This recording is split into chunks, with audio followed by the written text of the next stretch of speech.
সুপ্রিয় বন্ধুরা, আসসালামু আলাইকুম। আশা করি আল্লাহর অশেষ রহমতে সকলেই খুব ভালো আছেন।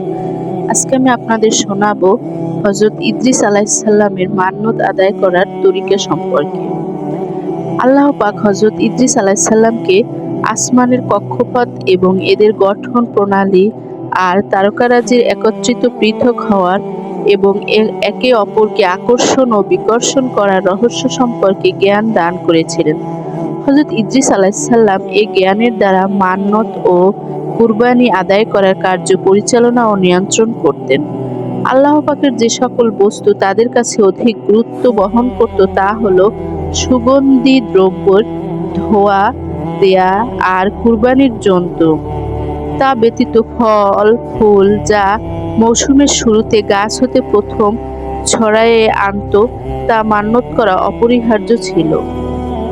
ফল ফুলের মূলের মধ্যে ছেব ফল, শস্যকণার মধ্যে গম আর ফুলের মধ্যে গোলাপ ফুলের প্রাধান্য ছিল। বন্ধুরা, আমার ভিডিওটি আজ এ পর্যন্তই। সবাই শুনবেন, ইনশাল্লাহ সবার ভালো লাগবে। মা বোনরা ছতর ঢেকে নামাজ পড়বেন, নতুবা আপনাদের নামাজ কবুল হবে না। সবাই ভালো থাকবেন, সাবধানে থাকবেন, নিরাপদে থাকবেন। আসসালামু আলাইকুম।